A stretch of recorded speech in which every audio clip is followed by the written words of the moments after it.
तो दुखों का जो केंद्र है वो हमारे मन है, हमारा चित्त है, हमारा अहंकार है, अभिमान है। ये जिसको अपना मान लेता उसको छोड़ने में बहुत रोता है, बड़ा तड़पता है।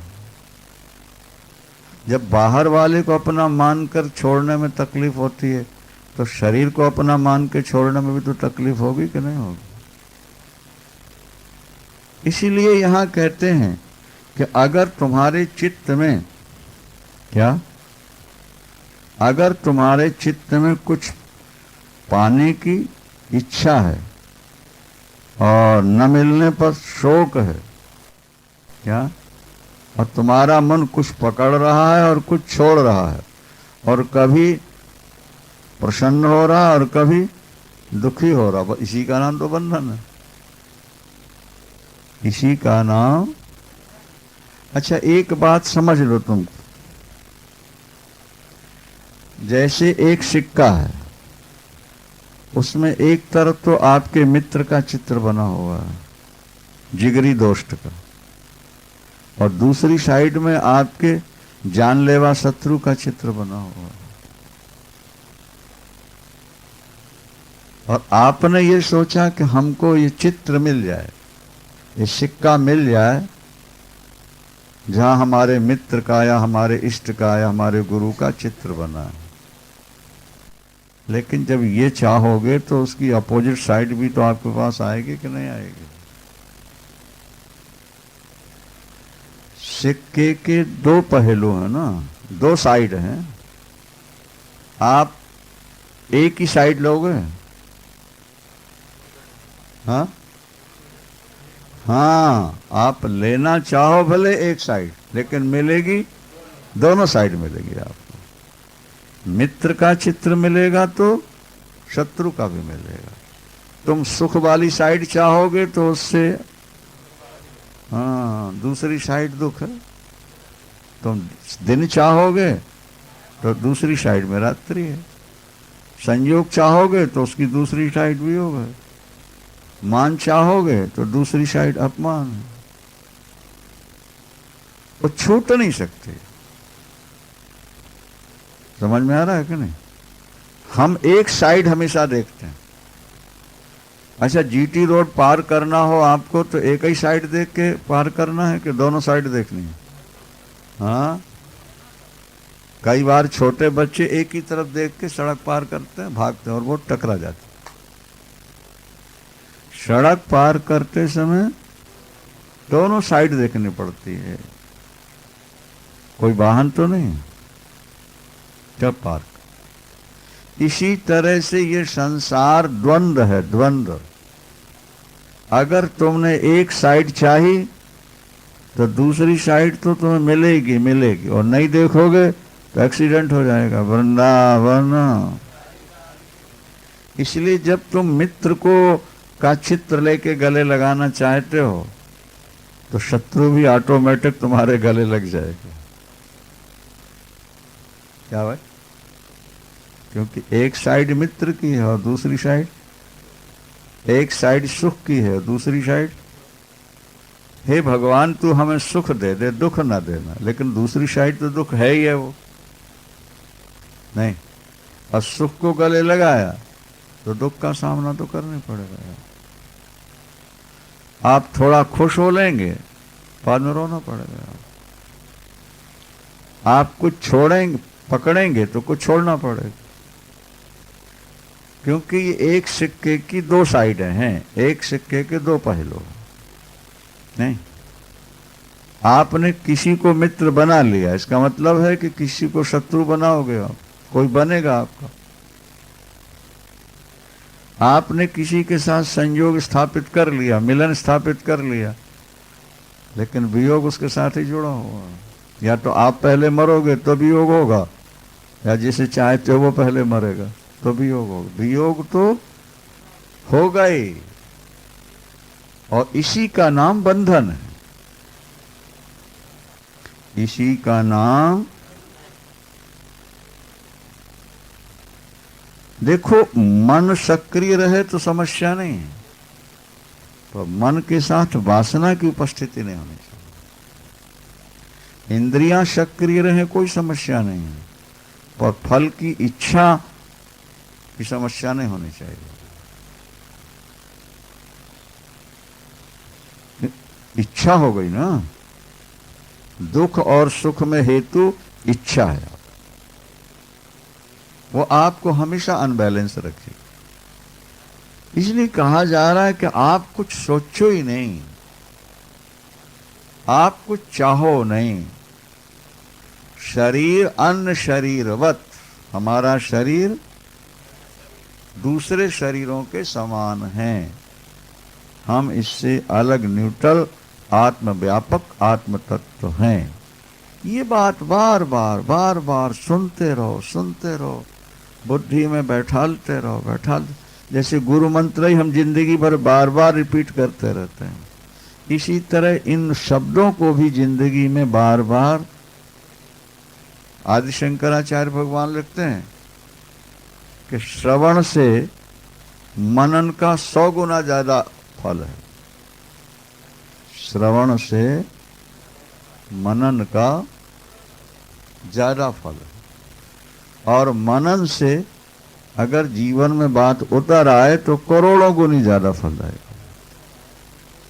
श्रवण का फल 1 गुना, तो मनन का फल 100 गुना, तो जीवन में उतार लेने का फल अनंत गुना,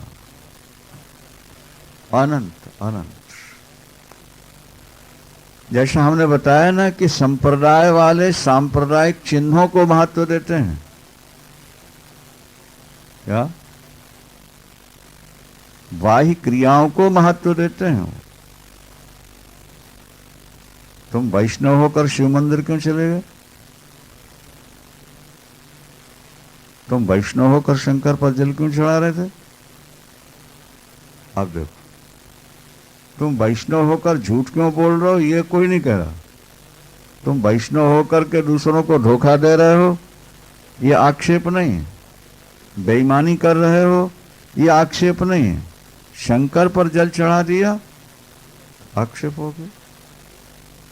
हम बाहर के चिन्हों को और बाहर की क्रियाओं को ज्यादा महत्व देते हैं, लेकिन शास्त्र ये कहते हैं कि बाहर की क्रियाएं कैसी भी हों, अंदर तुम्हारे इच्छा ना हो, मन कुछ चाहता ना हो, वासना ना हो, मंगल है, मंगल है। पर ये संप्रदाय वालों ने ऊपर के चिन्हों को इतना ज्यादा महत्व दे दिया, क्या कि जो असली धर्म था वो छुप गया। असली धर्म वो ही है जहां तुम्हारे अंदर मानवता का जागरण हो जाए, मानवता के गुण आ जाए, मनुष्य के गुण आ जाए, वो सबसे बड़ा धर्म। तुम किसी भी संप्रदाय में सम्मिलित ना हो, तुम्हारे अंदर काम, क्रोध, लोभ, इच्छा, वांछा, वासना, अहंकार न रहे, तो तुम बिना किसी संप्रदाय में गए भी ईश्वर को पा सकते हो। और तुम दुनिया के सर्वश्रेष्ठ धर्म को अपना लो, लेकिन तुम्हारे कर्म नहीं सुधरे तो तुम्हें नरक जाने पड़े। यद्यपि कुछ धर्म ऐसे भी हैं जो ये प्रलोभन देते हैं कि बस हमारे धर्म को स्वीकार कर लो तो तुम्हें स्वर्ग मिल जाएगा, क्या? और हम उस धर्म के नियमों का पालन नहीं करते और अपने आप को उस धर्म का मानते हैं। शास्त्र कहते हैं कि जब तुम उनके नियमों का पालन नहीं करते तो उस धर्म के सदस्य तुम कैसे कहलाते? ब्राह्मण 3 दिन संध्या न करे तो शूद्र के समान है। अब कई लोग जिंदगी भर नहीं करते, फिर भी शर्मा जी, त्रिपाठी जी, द्विवेदी जी, पांडे जी चला।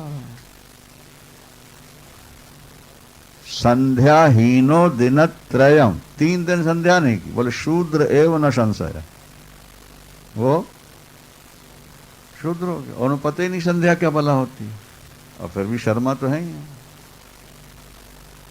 तो हमने जो धर्म के नियम थे उनको तो छोड़ दिया, ऊपर का मुखौटा हमने अपना बना के रखा। हम हिंदू हैं, हम मुसलमान हैं, हम ईसाई हैं, हम सिख हैं, हम पारसी हैं, और हमारे ये चिन्ह हैं, माने चिन्ह ही धर्म हो गए। नहीं नहीं, चिन्ह धर्म नहीं होते हैं, सिद्धांत धर्म होता है। उस संप्रदाय का जो सिद्धांत है वो धर्म है, उसका पालन करना चाहिए। अस्तु, अगले श्लोक में फिर कहा जा रहा, यदा नाहम तदा मोक्षो, यदा नाहम तदा मोक्षो, और यदा हम बंधनम तदा मत्वेति हेलया किंचित मां ग्रहण ममंचसा।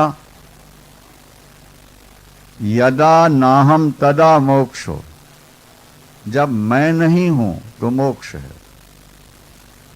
और जब मैं है तो बंधन। महाभारत में मिला कि 2 अक्षर माया है, नरक है, मौत है, और 3 अक्षर मोक्ष है, वैकुंठ है, शांति। तो 2 अक्षर कौन से बोले? मम। मम शब्द का अर्थ होता है मेरा। मम ही नरक है, मम ही मौत है, और 1 अक्षर और जोड़ दिया उसके साथ, नमम, मेरा कुछ नहीं है, बस मोक्ष हो गया। ममेति चो भवेन मृत्यु, न ममेति ब्रह्म शाश्वतम। मैं, मेरा जो है ये मौत है, और मेरा कुछ नहीं है ये मोक्ष। अब देखो इस श्लोक में वही बात की जा रही है, समझे क्या नहीं?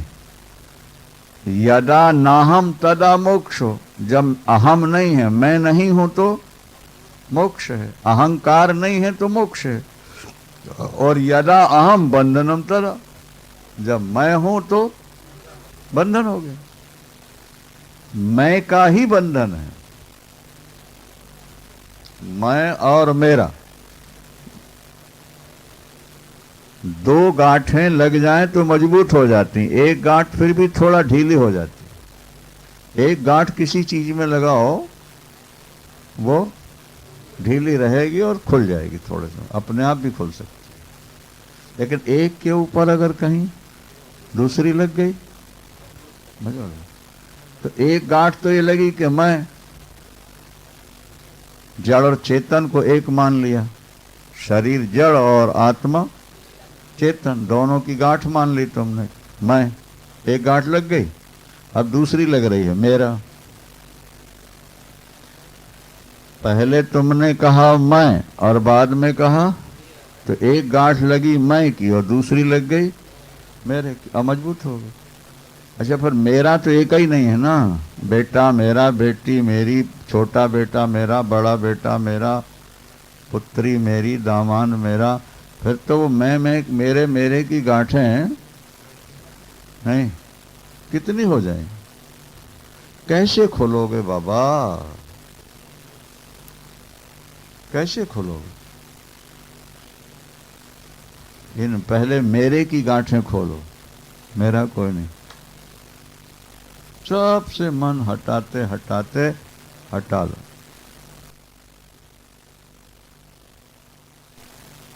यही चौराहा जो पड़ता है, इसके आगे आश्रम सेठ बिशन चंद थे, यहाँ थे। वो 2 बार सांसद रहे, MP रहे, और उसके बाद उनको कैसे तो बैराग हो गए। यहाँ आश्रम बनाकर घर में करोड़ों रुपये, अरबों रुपये, दर्जनों बेटे बेटियां, पोते पोतियां, परिवार सब आए फिर नहीं गए। 88-90 वर्ष तक वो जिए हैं। एक दिन हम बात कर रहे थे, सेठ जी कितने वर्ष हो गया आपको? ये मतलब 20-22 वर्ष होता। घर कितने बार गए? 2 बार। 22 वर्षों में घर 2 बार गए। एक बार भाई के बेटे का एक्सीडेंट से मरण हुआ, मृत्यु हुई, तो फॉर्मेलिटी के रूप में जाकर शोक मनाए और उसी समय, और एक बार और उन्होंने कुछ बताया, उस समय गए और थोड़ी देर के बाद वापस। तो इतना बड़ा परिवार आपका भरा पूरा, आप कहते हो हमारे दर्जनों बच्चे हैं, बेटा बेटी और पोते पोतियां और ज्यादा है। पहले तो ज्यादा बेटे होते थे ना भाई, बेटे को। और 2 बार सांसद रहे और इतना घर में पैसा भी क्यों नहीं दे?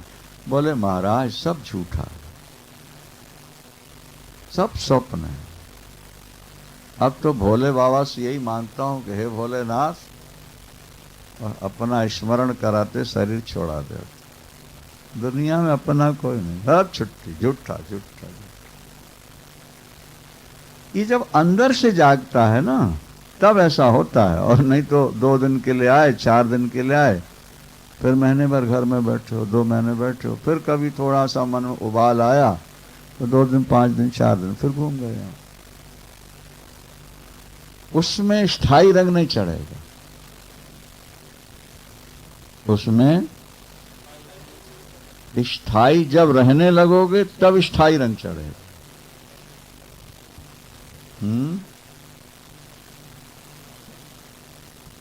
एक गिलास में ठंडा पानी रख लो और दूसरे में गर्म रख लो, थोड़ी देर अंगुली इसमें डुबाओ, थोड़े इसमें डुबाओ, थोड़े इसमें डुबाओ, थोड़े इसमें। फिर कौन गर्म है कौन ठंडा पता नहीं लगेगा। करके देखा? कभी नहीं देखा, देख लेना कौन गर्म है पता नहीं है। और एक कहीं में डुबा के रखोगे तो या ठंडे ठंडे का या गरम गरम का पौध होगा। थोड़े दिन घर, थोड़े दिन यहाँ, थोड़े दिन घर, थोड़े दिन, ज्यादा दिन घर, थोड़े दिन यहाँ, ज्यादा देर घर, थोड़े दिन यहाँ। वो कुछ पता लगने वाला नहीं। ज्यादा दिन यहाँ, थोड़ा वहां, वो भी जरूरी समझकर नहीं, मजबूरी समझकर कभी फॉर्मेलिटी गए गवाए। एक चिंतन में डूब जाओ। जैसे लोग ट्रेनिंग करते हैं साल भर की, बीए बीएड ट्रेनिंग होती है, तो फिर इसी तरह इसकी भी एक ट्रेनिंग होनी चाहिए। कुछ महीने, कुछ वर्ष या कुछ दिन बिल्कुल उसी भाव में डूबे रहो। मैं शरीर नहीं, परिवार मेरा नहीं, मन में कोई आशा, इच्छा और वांछा नहीं, बिल्कुल खाली कर दो। अब फिर देखो धीरे धीरे धीरे वो आनंद प्रकट होना शुरू होगा। फिर आपको लगेगा यही बढ़िया। क्या समझा? यदा नाहम तदा मोक्ष, अहम ना यदा, जब मैं नहीं हूं तदा मोक्ष, मोक्ष तुम्हारा। और यदा अहम बंधनम तदा, जब मैं हूं तो बंधन पड़ा हुआ है। इस तरह से अपने स्वरूप को मान करके मां गृहाण विमुंच मां, ना तो किसी चीज को ग्रहण कर न किसी का त्याग कर, सबसे उपराम हो जा। तो अपने आप को संयमित कर ले, तेरा जीवन महान बन जाएगा। क्या समझ में आई बात?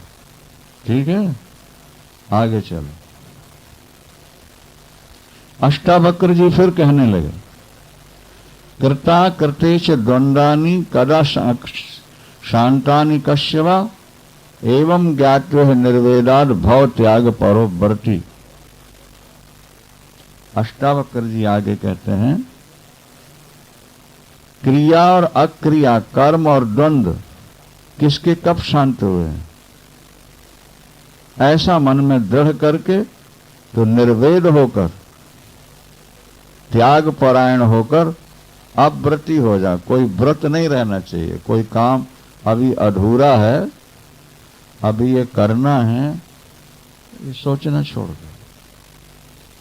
बहुत अच्छी बात कही अष्टावक्र जी। वो कहते हैं कृता कृतेच द्वंद्वानि। क्या? क्रिया और अक्रिया, इसको द्वंद्व कहते हैं।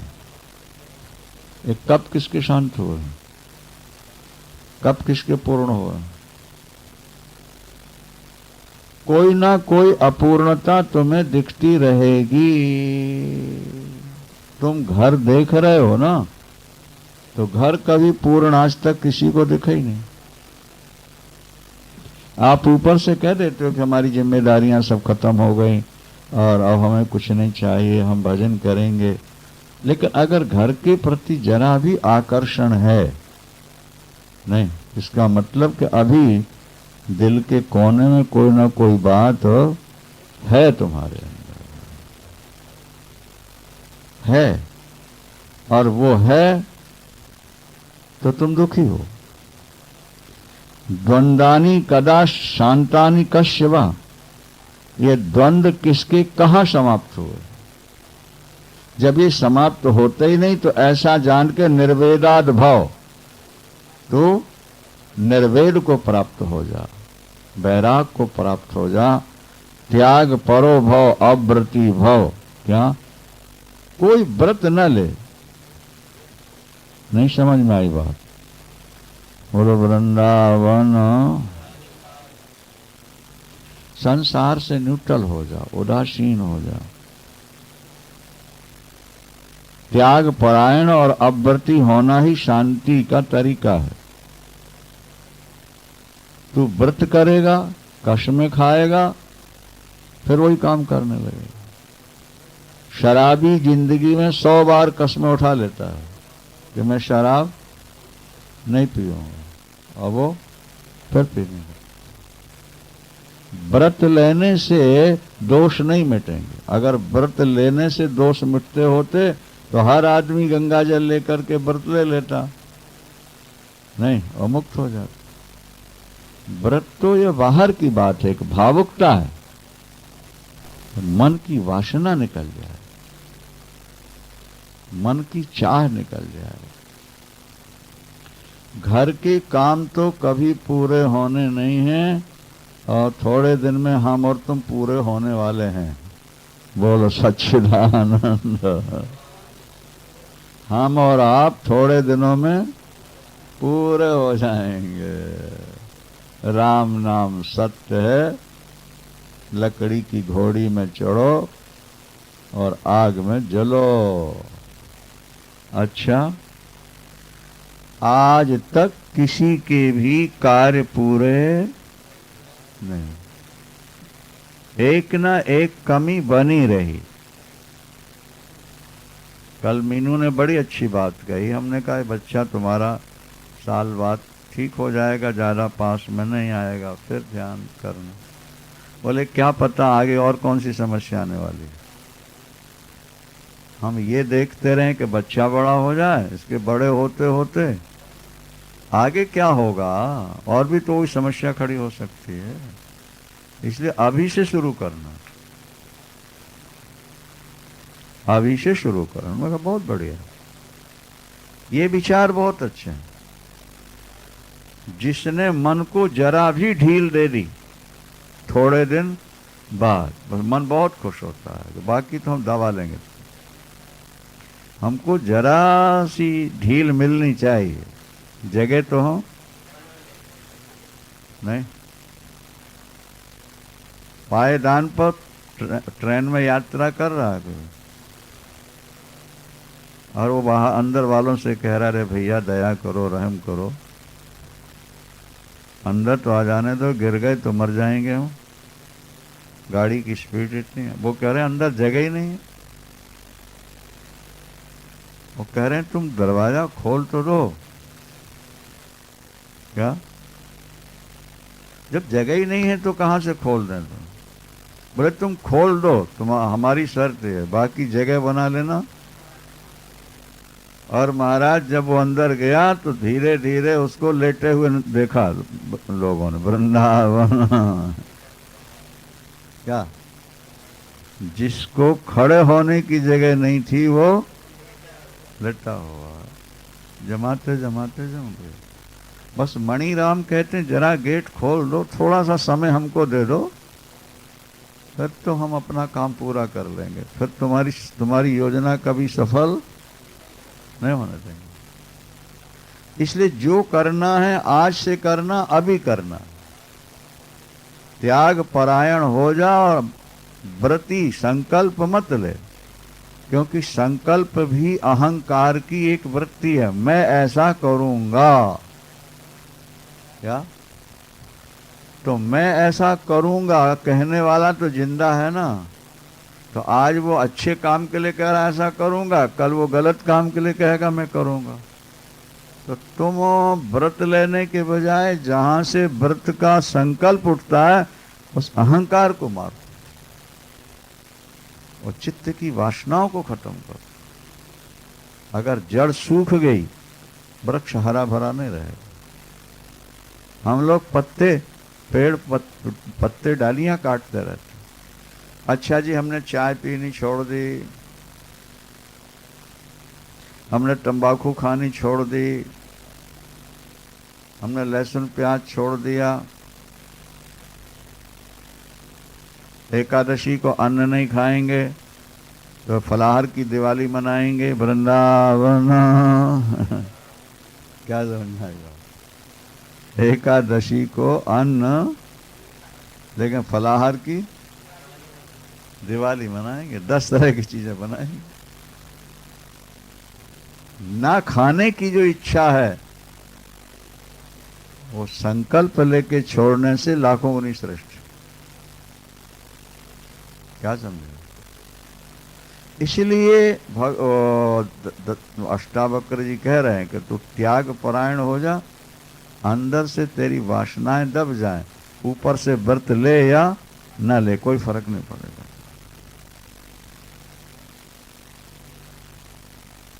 कश्यापि तात धन्यस्य लोक चेष्टावलोकनात् जीवितेच्छा बुभुक्षा च बुभुवुत्सोपशमं गतः। क्या?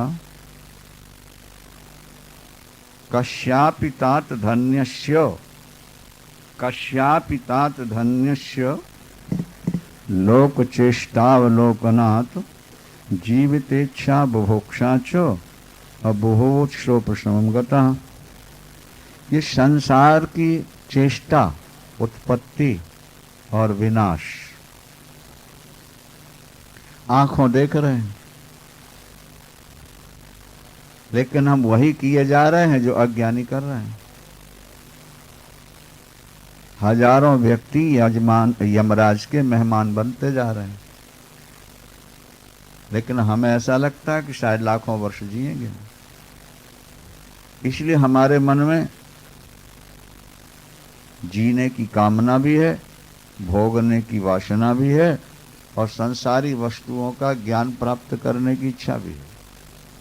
बोले तो कोई कोई महापुरुष ऐसे होते हैं कि संसार की क्षण भंगुरता को देखते ही अपने मन को हटाकर अपने स्वरूप में लगा लेते। गौतम बुद्ध ने जिंदगी में 4 ही दृश्य देखे थे, बैराग हो गए।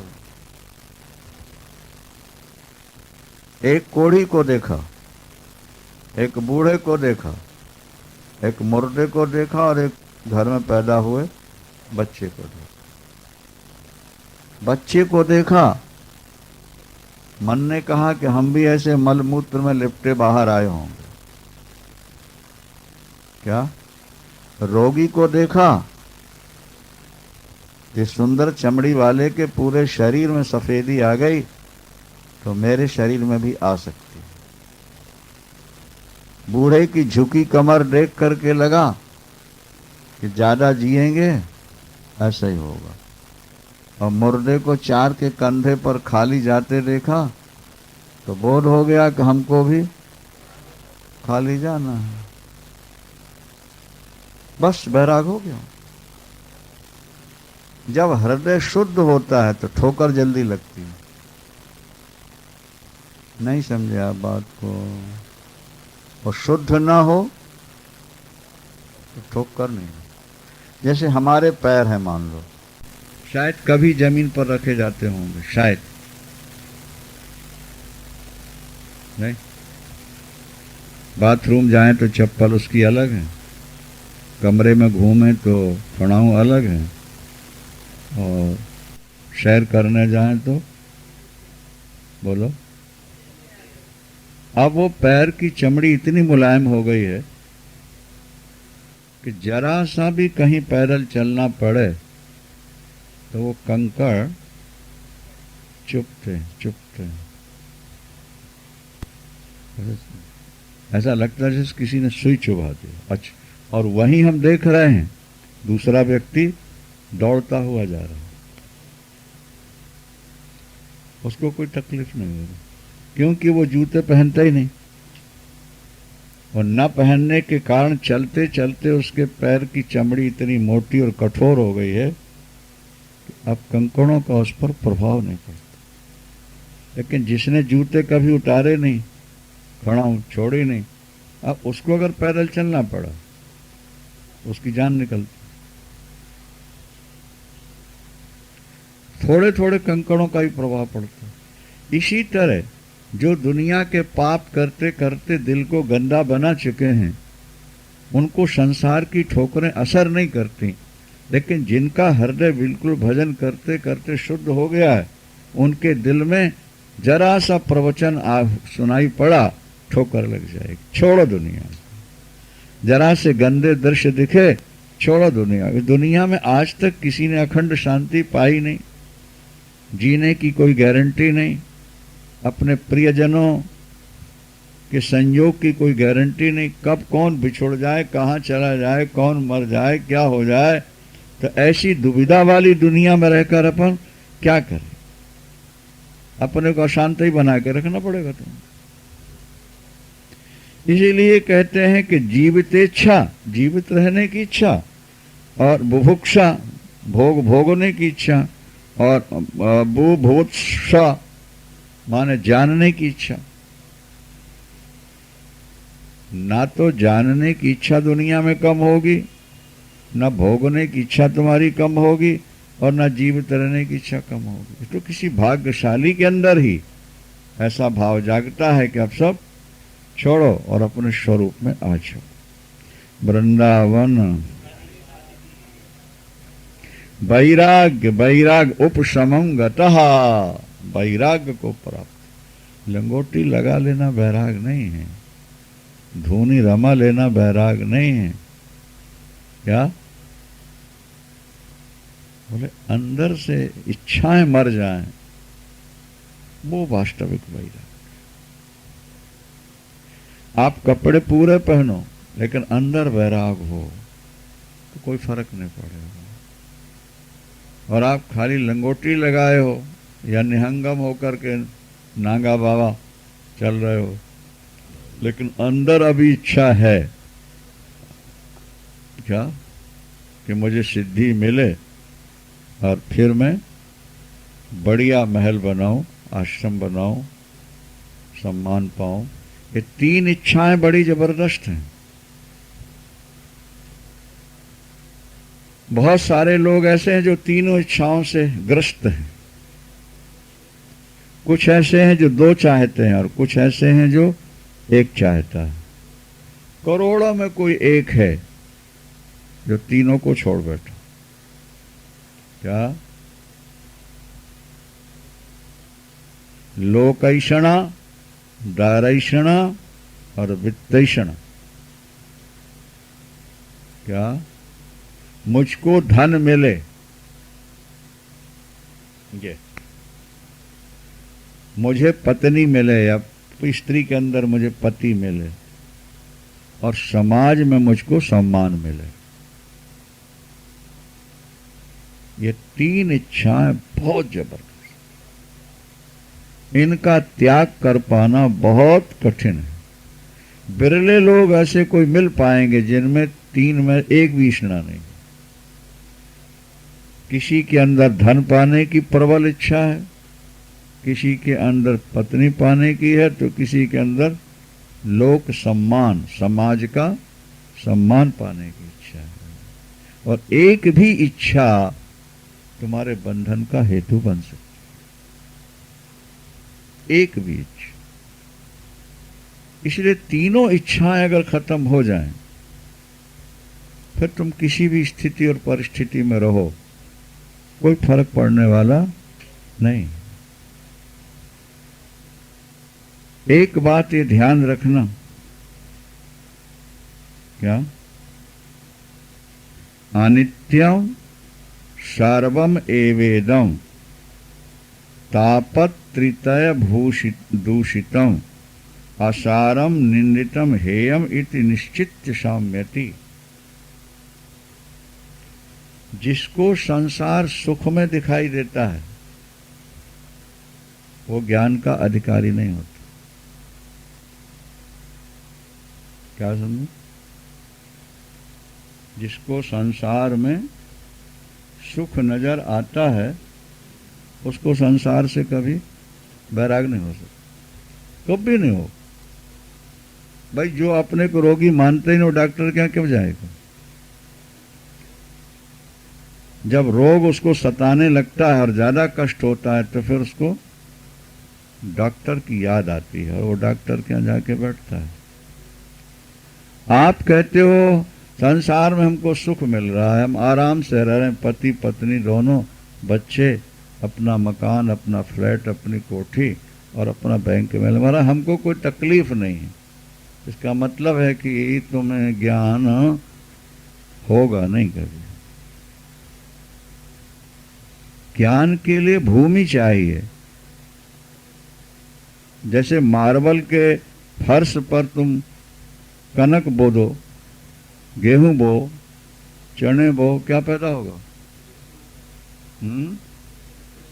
पहले भूमि तैयार हो, मुलायम हो, हल से जोती गई हो, ट्रैक्टर से पानी से सींचा गया हो, खाद डाली गई, फिर बीज डालो थोड़ा सा,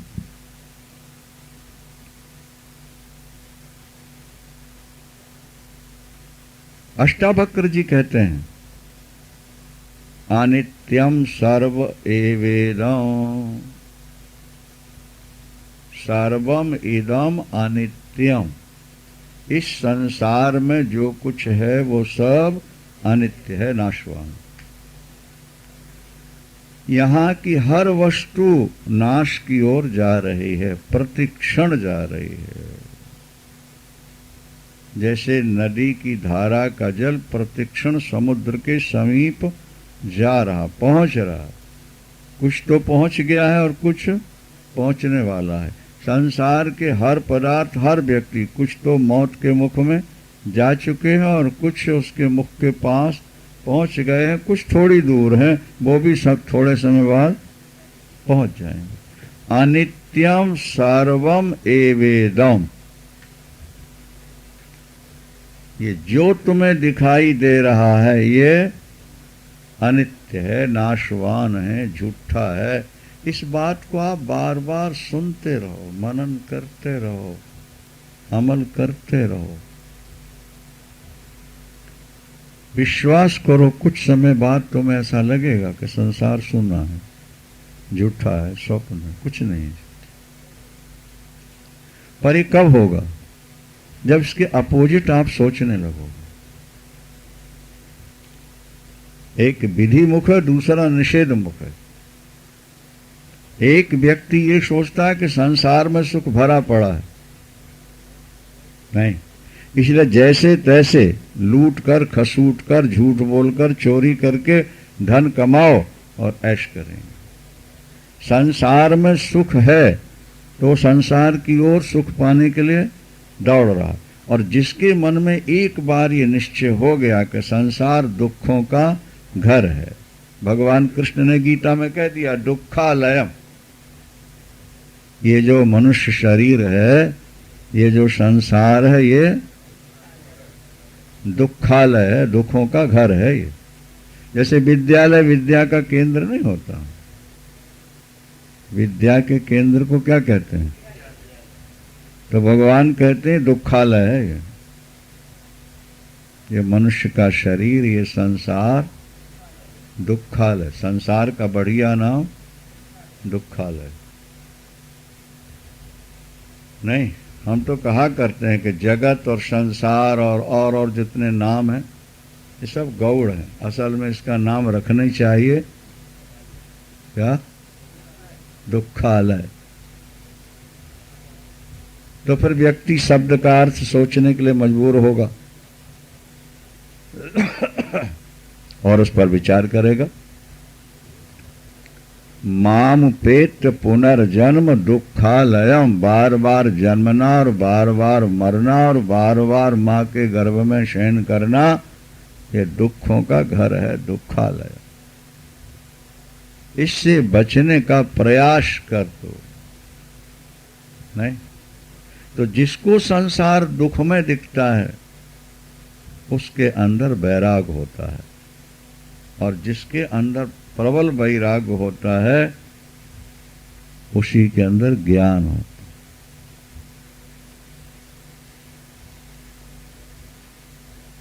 शंकराचार्य जी ने कहा कि पक्षी को आकाश में उड़ने के लिए 2 पंखों की जरूरत पड़ती है, और 2 पंखों से पक्षी आकाश में उड़ जाता है। साधक के जीवन में भी 2 पक्ष होंगे, 2 पंख होंगे, तो वो चिदाकाश में उड़ जाएगा, पहुंच जाएगा, चला जाएगा। वो 2 पंख कौन कौन से हैं? बोले वैराग और ज्ञान। वैराग और संसार से हो जाए वैराग्य और स्वरूप का हो जाए ज्ञान, बस तुम पक्षी की तरह फुर्र से उड़ करके अपने स्वरूप में पहुंच जाओगे। तापत्रय दूषितम, क्या ये संसार जो है वो 3 तापों से दूषित है। 3 ताप हर जीव के पीछे लगे हैं। ये 3 तापों से बच नहीं पाया अभी तक कोई। किसी को शारीरिक कष्ट है, किसी को देवताओं से कष्ट है, किसी को सर्दी गर्मी से कष्ट हो रहा है। दैहिक, दैविक और भौतिक त्रिताप से ये संसार संतप्त है। एक न एक ताप व्यक्ति के साथ जुड़े रहते हैं। इसीलिए संसार को तुम असार समझ लो। असारम निंदितम, ये संसार निंदनीय है, निंदित है। और हेयम का अर्थ होता है त्याज्य है। क्या? हे माने त्याज्य, त्यागने लायक है। ऐसा निश्चित करके इन सब का त्याग करके तू शांति प्राप्त कर ले। अपने से अपना उद्धार कर। आदि शंकराचार्य लिखते हैं स्वयं ब्रह्मा स्वयं विष्णु स्वयं इंद्रा महेश्वरः। अरे पगले, तेरी आत्मा ही ब्रह्मा है, तेरी आत्मा ही विष्णु है, तेरी आत्मा ही शंकर इंद्र वरुण कुबेर। क्या? तू अपने स्वरूप का बोध प्राप्त कर, संसार से वैराग्यवान हो जा, तुझे शांति मिल जाएगी, शांति मिल जाएगी। असारम, संसार में सार नहीं है। केले का झाड़ आपने देखा है? उसको छीलो, अंदर गूदा निकलता है क्या? हाँ, कुछ नहीं। प्याज के छिलके छीलते जाओ, अंदर कोई गूदा उदा निकलता है क्या? और फूल गोभी होती है, पत्ता गोभी, उसको छीलो, हाँ, सेवा पत्तों के कुछ नहीं होता। इसी तरह संसार क्या है? बोले कदली सन्निभो लोकः। कदली, कदली केले को कहते हैं ना, केले के झाड़। कदली सन्निभो लोकः सारम यस्य न विद्यते। इसमें सार नाम की कोई चीज नहीं है। भागवत में भी लिखा है असारे संसारे विषय विष संगा कुलधिया। असारे, संसार क्या है? असार।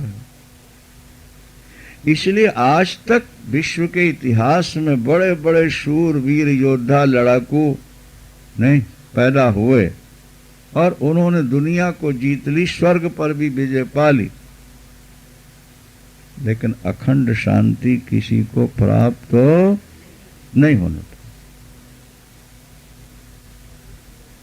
अखंड शांति तभी मिलेगी जब तुम संसार से मन हटा लोगे। संसार में व्यवहार करो,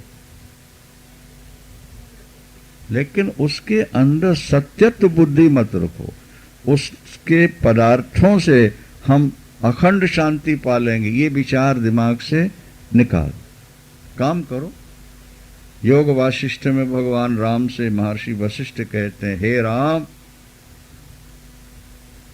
वासना ही बंधन है, इस वासना का त्याग करके अपने स्वरूप में स्थित हो जाओ। इसलिए राम ने वासना त्याग दी। राम के जीवन में विषम परिस्थितियां आती हैं, लेकिन राम मुस्कुराते रहते हैं, क्योंकि उन्होंने वासना का त्याग कर दिया, मन में कोई संस्कार नहीं रखा। आज ये जो झीना झपटी चल रही है, उठापटक चल रही है, इन अज्ञानियों को यह पता नहीं है कि मौत आ रही है, और इन कुर्सी में और धन में इतना सुख नहीं है जितना हम सोच रहे हैं। भारत की मूल पूंजी है अध्यात्म। यहां की पढ़ाई में अध्यात्म होना जरूरी था, कंपलसरी,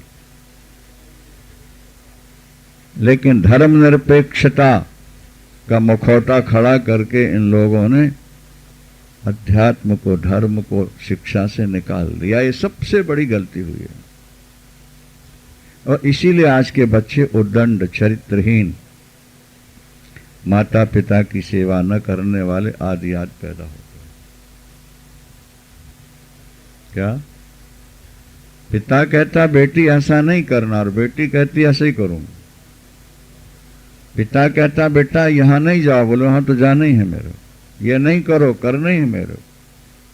भाई तुम्हारे बेटे लायक हैं, तुम्हें पता नहीं है। जिनके नालायक हैं उनसे पूछो क्या बुरा हाल है, क्या बुरा है। वो खून के आंसू बहा रहे हैं, वो रो रहे हैं, तड़फ रहे हैं।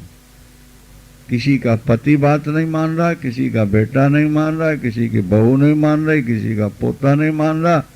यह संसार तो दुखों से भरा है, भरा है। यहां एक हंस रहा है तो 100 रो रहे, और वो जो हंस रहा है वो भी रोने की तैयारी कर रहा है। वृंदावन, ये तुम्हारा हंसना सदा हंसने के लिए नहीं है, ये तुम्हारा हंसना एक दिन रुलाएगा, तुमको रुलाएगा। जिस पद पदार्थ से मिलकर तुम हंसे हो, वही तुम्हारे लिए दुख का कारण बन जाएगा। तुम ये बात बुद्धि में बैठा लो अच्छी तरह से, और जितने जल्दी हो सके संसार से न्यूट्रल हो जाओ। न्यूट्रल होने का मतलब ये नहीं है कि तुम घर छोड़ दो, कि लंगोटी लगा लो, कि गुफा में चले जाओ। आसक्ति छोड़, इच्छा और वासना छोड़। जो सहज भाव से आएगा नहीं, उसका सेवन हो जाएगा, और जो चला जाएगा उसकी हम इच्छा नहीं करेंगे, उसका हम चिंतन नहीं करेंगे। अपने यहां एक कहावत है कि सहज पके सो मीठा होए, सहज पके सो मीठा हो। जो फल अपनी डाल में लगा लगा पक जाता है, उसका स्वाद कुछ और होता है। मसाले से जो पकाया जाए उसका स्वाद कुछ और होता है, और कच्चे ही खाने की कोशिश करो, उसका स्वाद तो कुछ और होना ही होना है। सहज पके सो मीठा हो। तुम्हारे बिना चाहे जो आ रहा है, जैसा आ रहा है, उसको स्वीकार करो। इसी में तुम्हारा हित है, इसी में तुम्हारी भलाई है, तब शांति तुम्हें मिलेगी। कोशौ कालो वयः किं वा द्वन्द्वानि नो नृणाम् तान्नुपेक्ष्य यथा प्राप्तो वर्ति सिद्धिमवाप्नुयात्।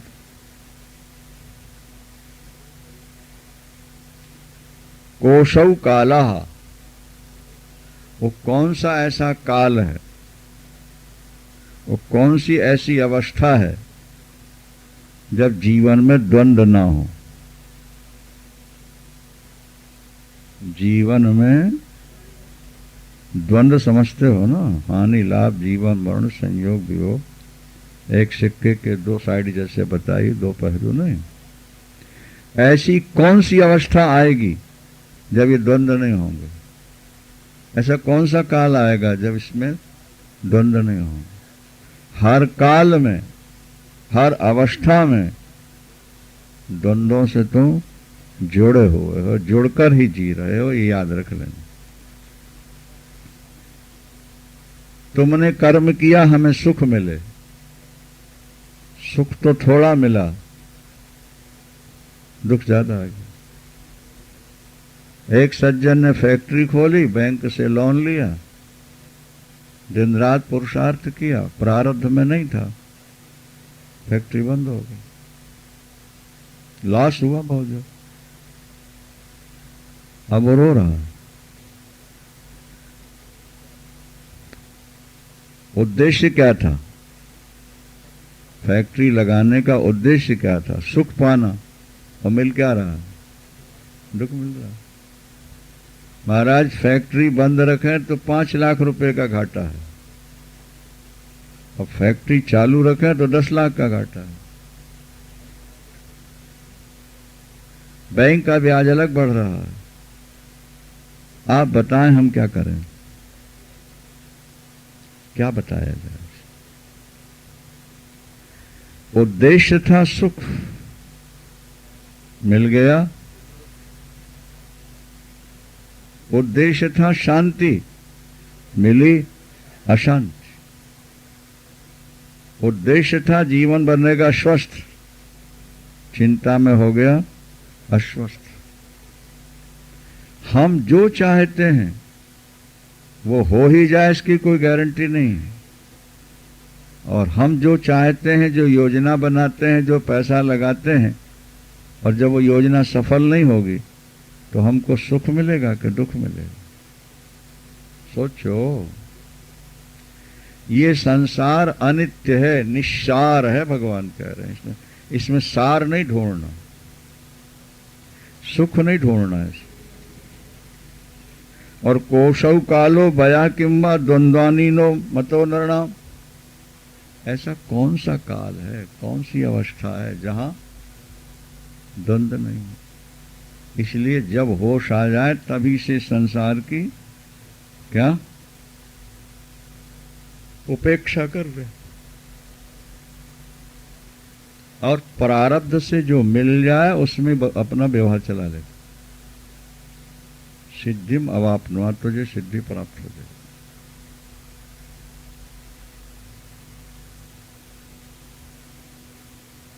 आगे कहते हैं नाना मतम ऋषिणाम साधुनाम योगिनाम तथा दृष्ट्वा निर्वेद मापन्ना को शाम्यति मानव। देखो राजन, ऋषियों के अनेक मत हैं। नाना मतम ऋषिणाम और साधुनाम योगिनाम तथा, अनेक ऋषि पैदा हुए, अनेक साधु हुए, अनेक संत हुए, और सब ने अपना अपना नया पंथ निकाल दिया।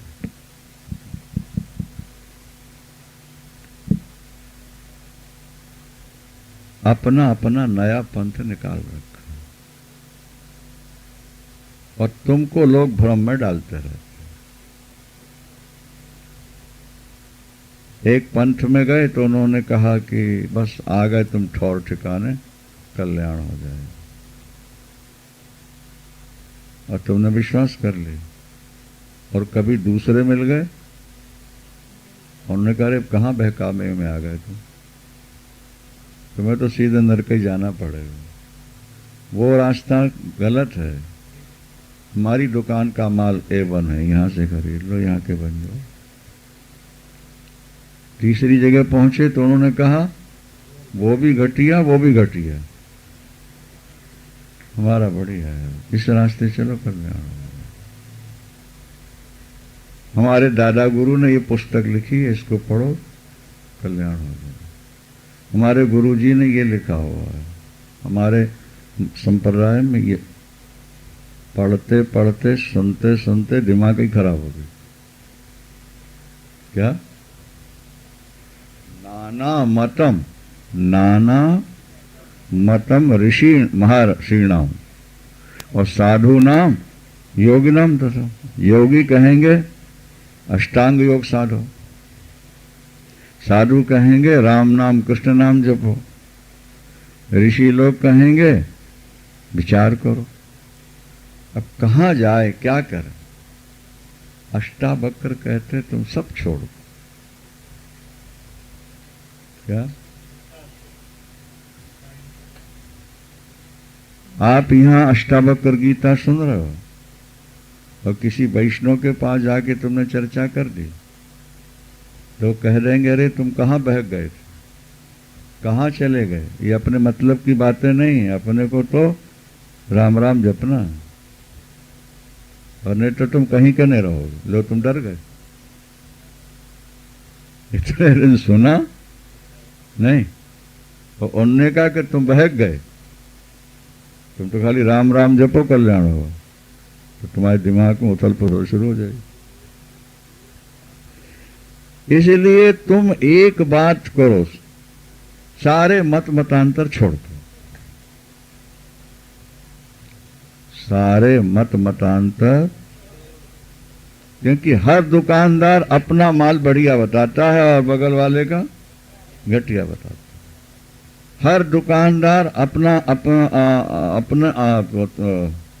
अपनी कीमत सही बताता है और दूसरे की बोले ठग लिया उसने। यही माल तो हमारे यहां स्वभाव मिल जाएगा।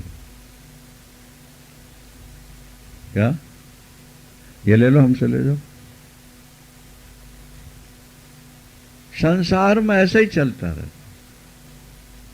इसलिए अष्टावक्र जी कहते हैं कि तुम हमारी बात मानो, इन सब से निर्वेद हो जाओ, इन सब से अपने को हटा लो, तुम्हें शांति तभी मिलेगी। क्या? जब तुम अपनी वासना को रोक दोगे, अपने मन को निश्चल बना दोगे, अहंकार का त्याग कर दो। इसके पहले तुमको शांति मिलने वाली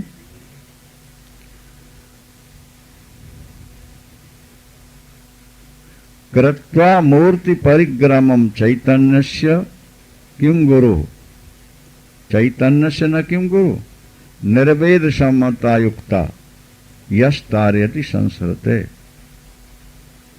उपेक्षा, समता और युक्ति द्वारा चैतन्य के सच्चे स्वरूप को जान लो।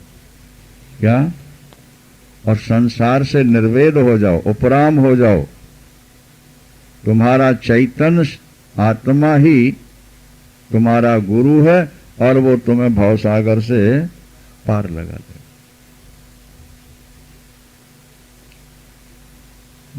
गुरु का काम केवल संकेत देना है, रास्ता बता देना है।